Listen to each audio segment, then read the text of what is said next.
fitondrana vaovao vaty fototra mibetsaka tsy nisy asantsangana mpandalany fahamarinana ifampitony amin'ny beoririka amin'ny sabotso avy zao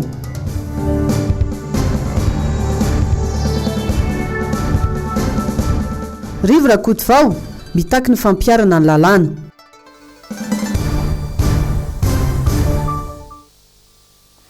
magnano mbola tsara atsika jiaby izay manaraka ny fahita lavitra MBS amin'ny ity niany ity elaela atsika tsy ny fanodro mitrotro eto atsika niany magnano karibo amintsika anaraka ny vaovao amin'izao matinaly izao alarobia faha 1 ny volana desambra taona 2020 sy 2020 asaiko ampanajana anaraka ny vaovao hatramin'ny farany kely tsy hoerin-taogno izay no nijoroan'ny fitondrana ankehitriny misy ny fagnadiadiana izay natao ny mpagnano gazety teto amin'ny MBS tamin'ireo olon-tsotra momba ny fahitany ny tombanezaka ny amin'ny zavabitany ity fitondrana ity tagnatin'izay herin-taogno latsaka kely izay Ravorazafy Mahenina sy Mathieu Princy tsy nahita mangirana ny akamaroan'ny olona ny tsy fisian-drano sy ny fahatapahan-jiro no nampalaza ny fitondrana atao anatin'izay herintaona latsaka kely izay. Misy andro fahatapahany ihany. Rehefa tapaka izy dia tena tapaka indraindray raha-parainy ihany tsy mirehitra ny jiro. Vidin-jiro tena miakatra be, tena mihoapapana mihitsy. Ila tsotratsanay mihitsy ny vidin-jiro amin'izao. Ny problème miseho matetika amin'ny resaka rano sy jiro.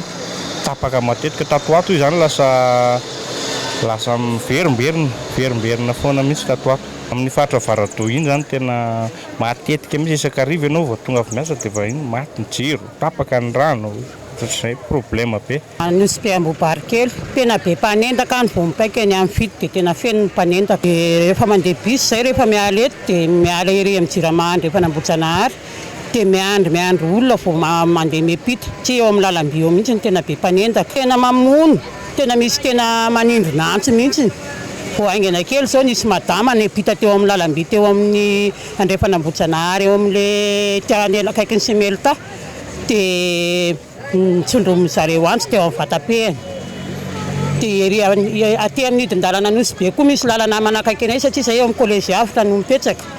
Dia misy mpanendaka koa aty ambany raha mandeha tongotra izay. Tsy izany ihany, variana ny ady ny tanàna n'Antananarivo, Katsindrofona ny fako, mampiteny moana ny fofona sy ny fako misy avovona isaky ny misy dabapako, toy ny Nosy be, Anosipatrana, Anosy sy ny maro hafa. Anisy izany teo aloha fanariana fako teto e. Dia zonay hoe manadio tanàna zany dia nalefa ny ety indray le fako nefa ity fako ity zany tsy tsara atao ety mihitsy. Misy fandrarana zany satria misy tanin'olona zany mipetraka amin'ity tany ity fa tsy dia hoe tanim-pandrakana daholo izy ity. Efatrandro zany izy zao nanary fako teto. Efatrandro amin'ny androany izy zay. Tena mamofona be aloha izy. Tena sezahana ankiza za mipetraka eo sahirana amin'ny teny vovoka anazy. Dia mba alana enga ny fako fa tena sahirana mipetraka. Kajikajy no ataon'ny fitondram-panjakana raha ny hita manao ny olona ho badoka mametsifetsy vahoaka mivangongo ny fako lazaina fa ny kominina no tompona andraikitra kanefa fandotona inina tao izany. Vantany mandray ny asa manko ny bentanana vaovao izay kajikajy ihany koa natongavany teo dia mody asa be sy anadio ny tanàna asio ny olona fa tena miasa tokoa. Fa lafin'ny politika dia ambohi-piona n'ireo mpandala ny fahamarinana ny teny amin'ny foibe toeran'ny itiko Madagasikara eny amin'ny QG Belair tamin'ity niany ity miray feo mivondrona ireo olona jiaby izay noverezonjo ary mba hitaky ny marina. Miradora Benjamina sy Tokira Marolahy. Eny amin'ny Magrobeoririka indray no ifampitaona ireo mpandala ny fahamarinana ny sabotsy ho avy izao. Tsy hitsahatra izy ireo raha tsy miseho ny marina mikasika ny fifidianana. Tsy hanavahana firehana io, tsy hanavahana antoko, tsy hanavahana finoana, tsy hanavahana fiaviana, fa malagasy sa hitaky ny marina sy apitraka ny malagasy toa azy hijoro amin'ny fahamarinana, zay no mifampianatra sy mifampitona eny Magro. Ny hetsika izay atao eny dia hetsika ampilaminana tanteraka, tsy misy eritreritra hanonga-panjakana fa hitaky ny voan'ny marina ary zay nanaovana azy ao anatin'ny enceinte ao amin'ny Magrobeoririka. Ny hidronia maha-pirenena ny tegna za zay mikaiky magnetana atsika malagasy jiaby eto Antananarivo amin'io asabotsy io amin'ny folo ora indrindra fa ny vehivavy malagasy jiaby tsy ankanavaka mba ho avy hiaro ny fahamarinana. Ary ampotoky ndraiky volan'ny député teo ndraiky monsieur le maire teo hoe tsy anaovam-panjakana fa mitaky ny mariny ny fampitahana ilay tsy mitanterahiny ka alohantsika tsy mipody afara mitsangana magnangy jiaby atsika vehivavy malagasy mahavita atsika reny atsika olo-pirenena. Ny faritra rehetra dia miara-mientana amin'izao hetsika izao. Za tsy hiala raha tsy mivoaka io fahamarinana io. Ary jora farany fikatsahana zay fahamarinana zay ka manentana atsika rehetrarehetra tongavy avondrony ny ely satria raha isika izao ny ravoravo tanana izy ary no antena itsika mbola hikatsaka sy ametraka an'izay fahamarinana zay ho an'ny taranaka sy no avin'ity Antananarivotsika ity. Mbola tsy tonga hatramin'ny farany zay fahamarinana zay mipetraka eto amin'ny tany sy ny fanjakana ka lao hery ny havako aby tongavatsika mitondra ny anjara birikitsika fa tsy avelantsika tena ty firenentsika ty satria ny taranaka faramandimbo ny mitondra faisana koa dia miankina amiko miankina aminao miankina amintsika rehetra ny petrahan ny fahamarinana eto amin'ny firenena ty fa ny fahamarinana no ahafahantsika manandratra nyty firenena ty. Tsy hetsika ho an'ny tima irery akory ity fa ho an'ireo rehetra izay mahatsiaro tena ho voafitaka sy noverezin-jo ho tonga miaraka avokoa ny mponina Antananarivo ahombiazany ny fahamarinana. Lafim-baovao hafa manana ny rafitra isan'ambaratonga ny asa fagnanaovan-gazety eto Madagasikara. Ankoatra ny ministera ny serasera dia manana ny antsoina hoe ho lafitra ihany koa ity sehatra asa raiky ity. Lany nasipantsina tetsy amin'ny antenimieram-pirenena tamin'ny omaly ny lalàna mifehy ny serasera. Ny ho lafitry ny mpagnano gazety anefa dia tsy nahita maso akory an'izany fotoatiny ity lalàna izay nolanina ity izany. Asin'Andriamalala tahiry ny aina ranarniriny. Mahagaga ny fomba fiasa eo amin'ny ministera serasera izay ministera miainy mpanao gazety. Manana rafitra mazava nefa ny mpanao gazety ka misy ny ho lafitry ny mpanao gazety. Ny filohan'ity rafitra ity anefa dia velotaraina satria tsy nahita maso ilay lalàna vaovao ifeny serasera izay lany tena nivony antenimieram-pirenena omaly. Henoko fotsiny hoe nandalo asam-boamihera tany amin'ny antenimihera ilay volavolan-dalàna fanitsina ifeny serasera eto Madagasikara. Mariako fa za dia nanatrika ny fakakevitra isam-paritra ary hevitra be nylaliana tany dia fantatro satria ny famitinana an'izay ny eto amiko fa tsy mbola hitako mihitsy le lalàna amin'ny ankapobeny manomboka any amin'ny andininy voalohany hatrany amin'ny farany zany taorian'izay fanovany zay. Efa nangataka matetika tany ministera mba meo satria izay ny voakasika ny lalàna fa tsy nahazo mihitsy. Dia henoko hoe nandalo tao amin'ny fivoriam-be azo ny olona rehetra natrehany izy maly fa tsy nafantatra an'izany aho hoe nisy an'izany. Tsy fantatro ny fotoatiny io kanefa izany tena mpanao gazety aloha hatreto tokony hafantatra an'izany. Tsy fantatro. Zareo mahay dia zareo mahita fa mety ho anazy aloha hatreto. Fa ny any ny ahiko fotsiny sao dia tahaka ny zavatra nitranga tany aloha efa fa mivoaka ilay lalàna zay vita hoe misy zavatra tsy tomomba anao anatiny dia anao inona indray isika. Efa nisy ny fakan-kevitra nataon'ny filohan'ny ho lafitry ny mpanao gazety isam-paritra izay nohenona ny etahitan'ny mpanao gazety ka tsy fantatra raha tafiditra tao anatin'ilay lalàna io fakan-kevitra io na tsia. Vaovao tsy mifanalavitra amin'izay hatrany moa dia vaky tanteraka ny ady eo amin'ny mpiasan'ny haino aman-jery mpanjakana jiaby ao amin'ny faritra Vatovavy Fitovinany sy ny taleparitry ny serasera any Antoerana izay voatendry tsy ampy enim-bolana akory izay. Nagnano fanambarana ireo mpiasa ny foibe-paritry ny serasera sy ny kolotsaina ao Antoerana fa taorian'ny fandefasana taratasy fitarainana nataon'izy ireo taty amin'ny foibe tamin'ny 20 volana novambra teo dia tsy nisy ny fandraisana andraikitra nataon'ny tompona andraikitra voakasika an'izany. Takin'izy ireo moa ny anatsaharana avokoa noho izay antony izay dia natsahatra izy ireo avokoa ny asa jiaby izay mandeha eo anivony izany foibe paritra ny serasera sy ny kolotsaina ao vadivavy fitovinany izany ary na dia izany aza dia misy ihany ny antsoina hoe service minimum. Fampirorona sy fanararaotapahefana moa no antony nampitaraina ireo mpiasa ao amin'ity foibe paritra ity, ataony ity taleparitra vaovao izay voatendry ity, ary tsy vitan'izany fa misy ihany koa ny fanakasakanana sy ny fandroahana ireo mpiasa ECD izay latsaky ny 30 amin'izao. Ankoatra izay ihany koa dia misy ny fitakena vola madinidinika izay ataony taleparitra amin'ny mpiasa. Andrasana moa ny toy ny izay raharaha izay. Mbola hipodenatsika ny makasika ny vaovao momba ny lalàna mifehy serasera boka eo fa lafim-baovao hafa dia naneho ny heviny momba ny raharaham-pirenena ankehitriny izay mafampana ny filohan'ny antenimierandoholona Andriamatoa Rivo Rakotovao. Nambarany fahatamtandalàna i Madagasikara ka mila hajaina izany.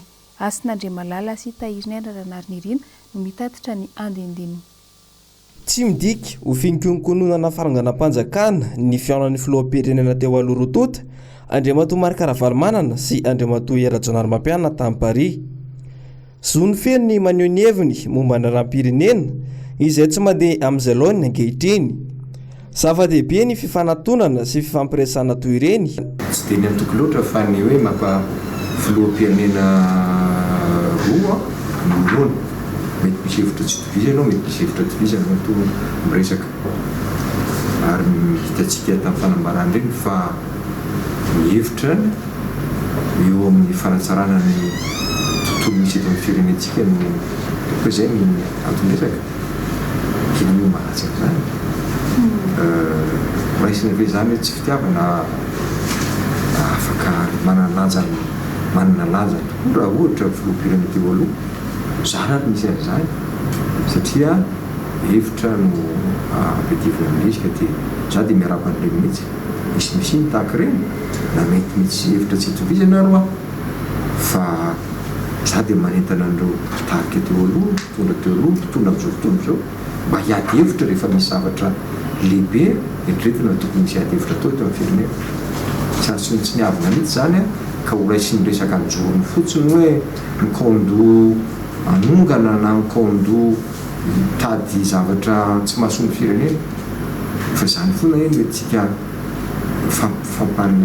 fanentana tetina indrindra nanomboka tamin'ireny zavatra nanahirana antsika tamin'ny 2002 ireny dia hoe ireo tokony filoham-pirenena na naim-perinasa na ny teo aloha tokony mba mifandinika any aloha izany akory tsy milaza hoe fanongana na raisina amin'izany io zava-dehibe hitantsika moa déclaration nataony fa tsy mivoana loatra tamin'izay le hoe dia zao ny aya mipetraka zao ny zavatra mety mampikotatsaina dia miangavy ny tompona andraikitra rehetrarehetra mba andray ny fepetra amin'izany ary ampiatra ny lalàna velona. Voarakitra tao anatin'ilay fanambarana iombonan'ny Antokotim sy ny HVM Omaly ny tsy fihetezana tamin'ny fifidianana lasa teo iny ka andrandraina ny isian'ny fitsarana tsy mitanila. Midrasa dia ny faino'ny fanjakana fanatsarana any tribunal administratif moa izy zao dia samy hainy amin'izay. Zay dia mametraka foana anatin'ny ara-dalàna. Zay dia tena manay foana, izany mahasarotiny anay raha mijery ireo tamin'ny herinandro dia nanomboka amin'izay ny HVM miteny amin'izay eritreretiny fa tsy fanarahan-dalàna. Zay tsy tsara. Raha maro zao ny olona hoe hitanay iny fa zavatra tsy mitombona. Dia izay zany. Dia reo ny vahoaka ny tsara any. Fa zay tsy izay mihitsy akory ny eritreritra hoe rehefa mitory zay dia tsy manana ny marina fa nefika kosa. Rehefa mba miteny zay dia zay tsy teniteny foana akory. No hoe tsy fitiavana na no hoe tsy raha atoko politika. Fa ny tenenanay dia fahitanay ny prova aty aminay misy zavatra zao tokony mba tsirenareo eo amin'ny fanatsarana. No amafisin'ny filohan'ny antenimierandoholona fa mila mijoro ho say hanohatra ny tsirary ny vahoaka malagasy. Fa hipodianantsika ny momba n'ilay lalàna mifehy serasera izay nolaniana teny anivony antenimieram-pirenena petatoky ny fomba nandaniana izany ary teny amin'ny Tsimbazaza tamin'ny Omaly talata ny tompona andraikitra voalohany miany serasera sy ny asa fanaovan-gazety izay sady mpagnano gazety lasteo no hita ho tsy ampifahamatorana amin'ny fanehoan-keviny. Fanadidina nataony Miradora Benjamina sy Toky Ramarolahy. nanamarika an'ilay izy tany amin'ny asam-bomiera dia aza dinoina fa zaho za rery no mpanohatra ao anatin'ny vomiera ny communication fa IRD ny ampiny ny tena betsaka dia rehefa natao io fandresen-dahatra io ny ampy teknisiana dia rehefa natao ny voty zany dia navita nandresy lahatra andresolombavambahoaka ny teny hoe andao esorintsika ao anatin'lay lalàna manitsy an'lay lalàna feny serasera ity fitenenana hoe ny fivoriana zay tsy azony be sy ny maro atrehana ty dia azo ny mpanao gazety ataony mamoaka ny ao anatiny io zany nandresy lahatra ary nagaga fa tsika mpanao gazety ngamba tsy manana etika fa tao anatin'ilay asam-bomiera izy nanaiky tsara an'izay fa rehefa tonga tao amin'ny séance plénière le olona mivory tao amin'ny asam-bomiera zay nandany an'izay dia milaza ndray fa tsy mety ndray iny rehefa nahita olona betabeta eo fa zao ny adininy ministra tsy fidèle Razara-Pierre rery nandany an'io tany asam-bomiera fa nafetra Rakotondrasoa zay teneniny zany dia nanaiky an'izay satria raha nanda izy dia niteny za tsy manaiky dia matoa io lany dia nanaiky zany ny rehetrarehetra tao anatin'ny asam-bomiera dia zay ny lany tao anatin'izay dia manaiky koatra na manaiky rehefa resy ianao zany amin'ny tsangatanana dia manaiky an'izay lany tao zany ka tsy za rery ny afaka ampandany an'izany ao satria zahay zareo ny maro anisa ny anankiray manaraka tao anatin'ny fivoriam-be nalefa teo nge io satria manontany ange ny mpitarika fivoriana ny vice président Brunel no nitarika fivoriana hoe izany manakolazaina mikasika ny io andinin'ny fahafito io resaka huis clos zany dia samy miteny teo daholo dia nihaino teo ny solombavam-bahoaka dia niteny koa ny solombavam-bahoaka fa ny ahy zany narovako tao anatin'izy dia hoe tsy miaro amin'ny mpanao gazety raha iny zavatra iny manohitohina amin'ny asa fanaovan-gazety hoe mahavoa mpanao gazety na mampigatra mpanao gazety dia nitsangana niaro an'ilay izy zay nge mahatonga nitsangana tamin'ilay amandy hoe marary an'ilay mpanao gazety ilay amandy raha vataonao lafo be fa io resaka hoe fivoriana huis clos io zao ny zavatra narovako tao anatiny fa mila mpahafantarina antsika ihany za aloha mbola tsy nahita hoe nisy filan-kevitry ny ministra dia natao en direct na filan-kevitry ny gouvernemanta dia manatrika ao ny mpanao gazety fa nitatotra nomena hoe zao ny tapaka hitato dia rino ny raisin'ny mpanao gazety dia iny ny avoakany fa tsy manitatra izy fa zay teatotra omena anazy nomena azy dia ohatr'izay koa io zany zay le ma hoe ajaina le sata zany nomena le androm-panjakana amin'izay fotoan'izay ka ny mahagaga ana ny nanaovana an'le izy vao te andamosiko za samy rery nefa ny solombavam-boaka nangatanana tao anatin'le izy tsy za rery afaka verifiana zany ao ka maninona zany tsy niteneninao koa le solombavam-boaka zay IRD nandany iny zavatra iny tao tsy za rery nge nandan'le izy hoe tsy mety zany zavatra eritreretina tao zany ry ministera fa solombavam-boaka IRD dia nandray fitenenana tao ary nanangatanana nitsipaka an'ilay hoe esorina zany le lalàna mandrara ny tsy fahamoahana an'ilay huis clos matoa zany solombavam-boaka IRD zay misy an'zareo mpitondra amin'izao fotoana zao nandany an'izay dia samy miaro an'le androm-panjakana zany le solombavam-boaka rehetra tonga tao ka rehefa fidèle Razara-Pierre ve zany no miteny an'izay dia loza fa rehefa solombavam-boaka IRD manangatanana tao anatin'ilay izy dia tsy asiana resaka fa atsipy aty andamosiko daholo dia gaga ihany aho hoe sao dia le démocratie mihitsy tsy zakatsika ao anatin'ilay izy ary ny tena nahagaga anahy dia ny fitenenana fa ny antony mahatonga affirmation gratuite hoe ny antony mahatonga anahy handahan'ilay fafampanao gazety mamoaka an'ilay huis clos dia noho ny resaka 4-4 dia gaga piavy ho zay hoe tsika mba tokony mamakafaka kely any aloha ny alohany amoaka zavatra satria tsy lavitra nge re député reo fa eo tsy mazady dia tokony mba antany resaka 4-4 ve mahatonga anareo sarotiny amin'ilay huis clos fa ny zavatra dinihany huis clos any nge tsy 4-4 akoriny lafim-baovao hafa dia tanteraka tamin'io omaly ny fitsarana any ramatoa Claudine Razaimamonjy izay teny anivo ny PAC na ny pôle anti-corruption nisy araka izany ny sazy nomena azy sy ireo efatra hafa izay voaroiroy ny araka tamin'ny tao anatin'ny fanodikodinana volam-panjakana ny andindin'izay eo amin'ny rindran-tsary ny Andry Rakotomalala. Asanterivozina 10 taona no sazy ny Claudine Razaimamonjy araka ny didina avoaka ny pôle anti-corruption. Omaly no notsaraina ity mpandraharaha malagasy sady mpanolo-tsaina manoka ny filoha teo aloha ity sy ireo voaroiroy ny araka taminy. Vesatra iampangana azy ireo ny fanodikodinana volam-panjakana mitentina 470 sy 300 tapitrisa ariary izay fanampina manokana tokony ho nomena ny commune Ambohimahamasina ao amin'ny distrika ny Ambalavao faritany ny Fianarantsoa. Sazy enina ka hatramin'ny 10 taona asanterivozina no azon'ireo voaroiroy efatra ny araka taminy. Ny roa tamin'izy 10 mianadahy ireo moa no tsy tonga niatrika ny fitsarana omaly ka namoahana didy fampisamborana. Mandeha ny fitsarana ireo olona izay voalaza fa voaroroy ho nanodikodina volam-panjakana sy nanao kolikoly. Araka ny fampitam-baovao dia misy minisitra vitsivitsy tamin'ny fitondrana teo aloha no isan'ny manantanina ny fonja ankehitriny. Nanamafy ny mpitondra amin'izao fa tsy andefitra eo anatrehan'ny mpanao kolikoly fa tsy maintsy enjehana araka ny lalàna izay tratra. Mibaribary anefa ankehitriny fa mbola misy ny tsy maty manota, indrindra fa ireo miaradia amin'ny fitondrana izay efa hita fa nahavita heloka saingy tsy hita akory izay fepetra raisina manoloana izany. Fa lafo vaovao hafa dia nivondrona tetsy Mahamasina ary naneho hevitra momba ny zava-misy any amin'ny faritra misy azy ireo zanak'Anosy miatriky izay fikambanan'ny mpianatra avy any Fort-Dauphin tonga nandrato fianarana taty Antananarivo. Anisany nanaovan'izy ireo fitarainana tamin'izany ny fametrahana ilay fibre optique iray eny amoron-dranomasina any an-toerana sy ny tsy fandriam-pahalemana izay mirongatra ihany koa. Jessica Miray, Manora Andriamalala. Namoaka fanambarana ireto fikambanan'ny mpianatra avy any Anosy ireto androany. Tanora avy any Fort-Dauphin zanak'Anosy miatriky ny fikambanana. Mpianatra avy any Fort-Dauphin tonga nandrato fianarana taty Antananarivo izy ireto.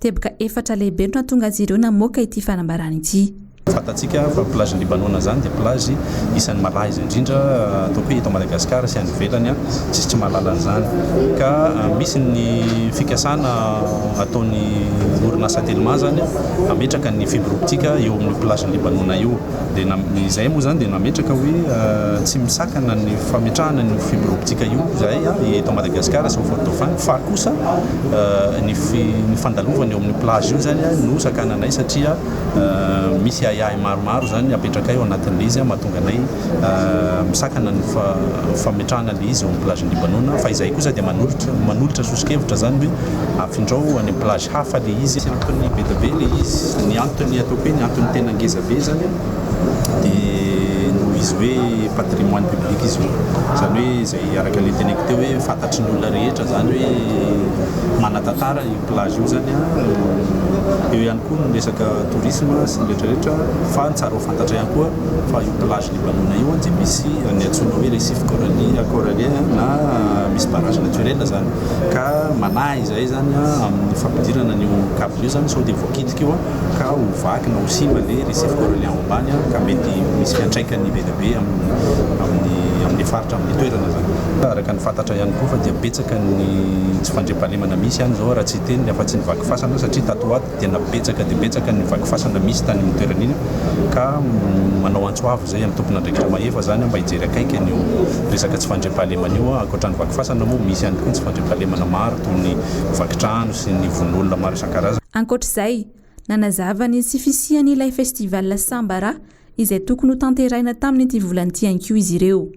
Tsy fahampiny fanomanana ary koa ny enti-manana dia voatery ahemitra ny taona ho avy ny andian'ny fafito amin'ny festival. Eo amin'ny lafiny fanjarian-tsakafo eto Madagasikara anisan'ny malaza any amin'ny faritra atsimon'ny nosy iny ny raketa na ny cactus sakafon'ny hoavy no azo iantsona azy io. Maro ny zavatsoa azo avy aminy azo tafidiram-bola ihany koa. Fanomezana lanja ny raketa no loha hevitra raiky izay nanaovana famelabelarana tetsy amin'ny Le Pavé Antaninarenina tamin'ity niany ity niarahana tamin'ny ONN sy ny PAM ary ny UNICEF. Tena toerana ary mitatitra izay vaovao izay Jessica Miray eo amin'ny sary ny Manora Andriamalala. Raha miteny hoe raketa dia sakafo an'ny olona ihany jadiny tsy fanjarian-tsakafo no ao an-tsaina avy hatrany. Ny olona any atsimo. Amin'izao anefa efa sakafo ny hoavy no iantsoa ny ONU azy. Azo ampiroboroboana tsara ny raketa. Tany mora aniriny ihany koa i Madagasikara, indrindra ny faritra atsimo iny. Ireto izao anisan'ny santionany amin'ny vokatsoa azo avy aminy. Cactus ny tombontsoa mety azo aminazy voalohany aloha zany izy dia be otrikaina dia afatsika manao sakafo zany afanamiah dia tsy fanjarian-tsakafo ray aloha zay. Faharoa afaka ihany koa izy anaovana protéger environnement satria zany atsofin'ny misakana ny érosion zany izy any amin'ny toerana ataontsika hoe maina dia izy koa zany a dia afaka anaovana fanafody a edino cholestérol anticancer zavatra maromaro azo atao ihany koa izy a sakafom-biby fa déchet azo avy aminy koa dia azo anaovana charbon, azo anaovana biogaz, azo ampiasaina koa izy a izay rehetrarehetra zany bika fa miteraka zany rehefa tena rehefa hitantsika ny lalam-barotra dia miteraka zany izy activité génératrice de revenu. Avy any Meksika ary ihany atsimon'ny États-Unis ny fiavian-draketa. Tany maina indrindra amin'ny tany efitra na désert no tena maniry ny raketa. Azo lazaina hoe tsy dia fahita loatra ny raketa. Ankoatra ireo fiaviany ireo dia any Grèce, Maroc, ny aty atsimon'ny Sahara ary Australie no tena misy azy. Anisan'ny miara-miasa amin'ny fampiroboroboana ny raketa izao ny Koreana Tatsimo. Resy lahatra amin'ny vokasoa azo avy aminy. Je suis venu ici et c'est pour vraiment exprimer mon soutien, l'appui total sur cette idée vraiment très innovative de l'UNICEF et PAM de valoriser les cactus qui sont vraiment en plan qu'on trouve partout dans le sud.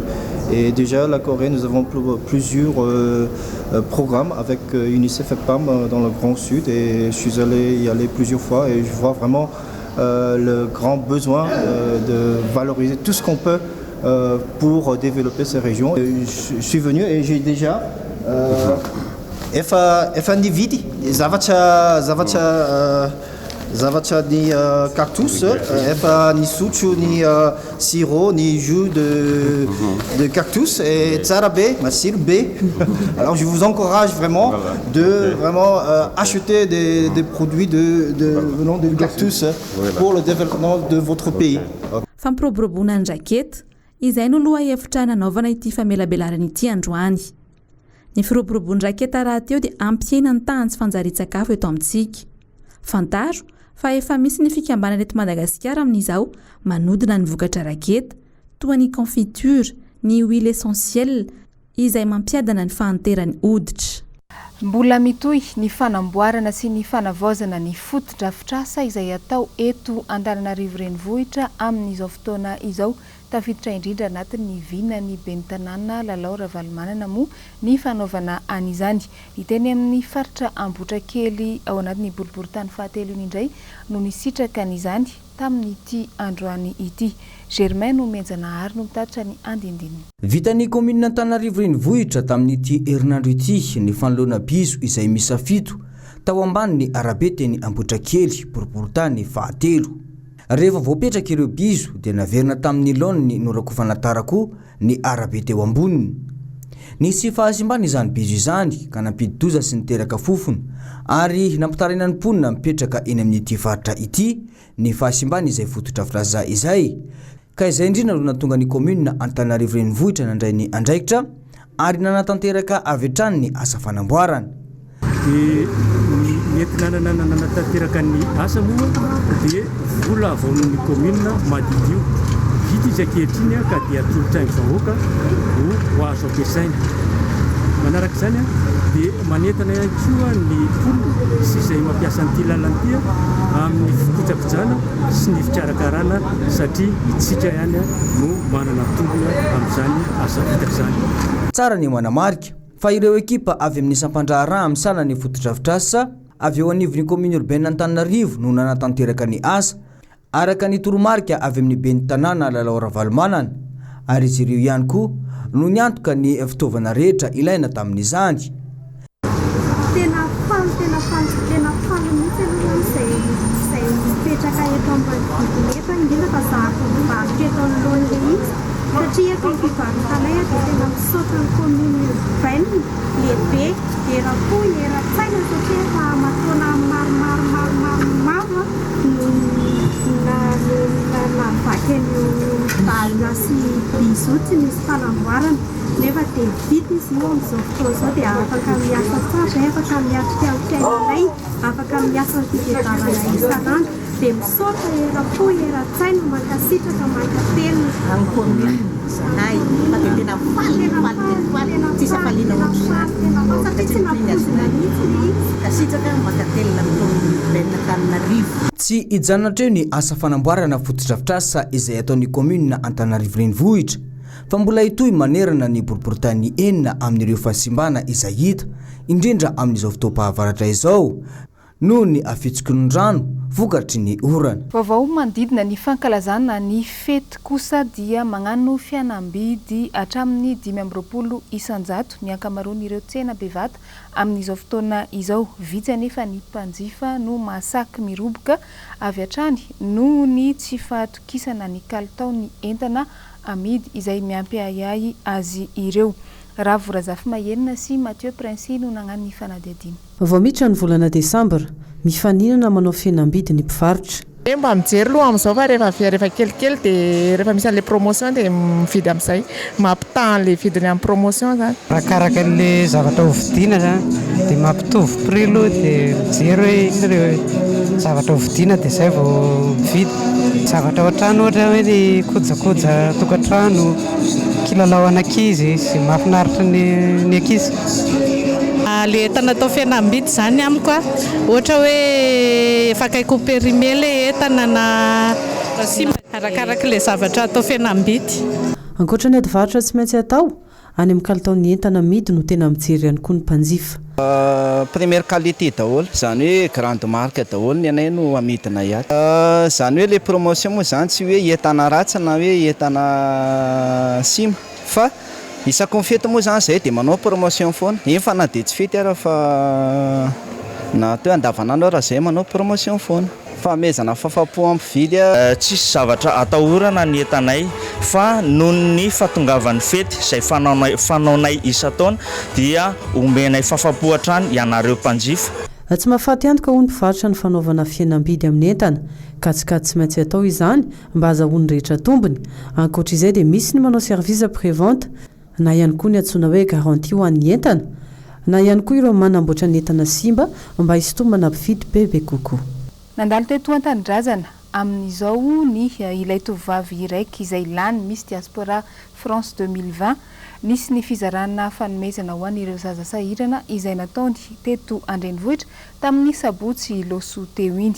Germain no menjana ary sy Andry Rakotomalala. Izy no anjaratiana Neli Isaya, tovovavy 13 taona, misy diaspora France 24 nandritra ny fifanitsanana izay nokarakaray ny Association d'Air ny 12 Oktobra teo tany Frantsa. Ankizy sahirana misa 14 eto an-drenivohitra no nahazo fanomezana avy amin'ny association amin'izao fandalovan'izy ireo eto an-tanindrazana izao. Ny ampisondotra any Madagasikara no targetra.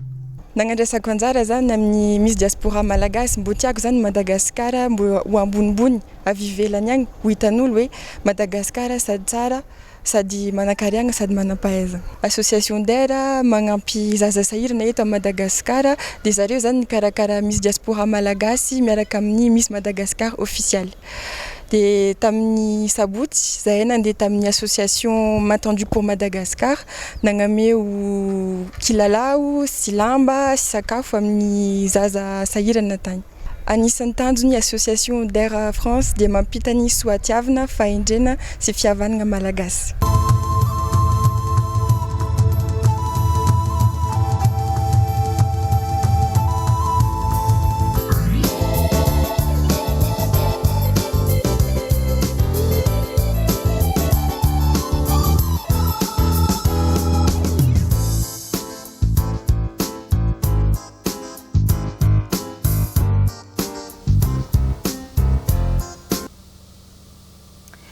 Andeha hoany amin'ny ny tapany atsimony nosiny atsika anatin'ny ity sary sy tranga mahavariana mahatsikaiky ity. Hoany amin'ny fokotany antsoina hoe Mangotro, commune Antanimena, district ny Morombe. Toy izao ny trano fianarana an'ny mpianatra ao an-toerana. Mampahonena fa atao tsy zanaka malagasy ireo mandranto fianarana ao. Tsy mba isan'ireo mahazo tombony amin'ny kit scolaire na ireo tablette izay zaraina ho an'ny mpianatra manerana ny Madagasikara ireo mpianatra any amin'ity sekoly ity ireto. eny tsy mba anatin'ireo mba higoka izany sekoly manara-penitra izay vetesina lava izany akory aza tsy misakana azy ireo mba azoto hianatra nefa ny zava-misy amin'ny izao mazoto izy ireo satria sarobidy ho an'ireto zaza ao amin'ny distrikany Morombe ireto ny manana n'izany atao hoe fanabeazana sy fianarana izany. Dia izay ihany koa tombokilahy sy tombovavy nandesintsika manakatona indray ny vaovao tamin'ity matinal ity, mankasitraka anao ny tenako nanaraka izany hatramin'ny farany. Fisarona bevata ihany koa natolotra n'ireo ekipa jiaby izay niara nisalahy nahafahana nanolotra n'ireny vaovao ireny tamintsika tany tokantrano tany. Mametraka ny samby tsara ho aminao indray ny tenako. Amary matinal karan'izao koa ny fotoanako miaraka aminao ato amin'ny vaovao eto amin'ny fahitalavitra MBS. Mankasitraka tombokilahy sy tombovavy, veloma tompoko.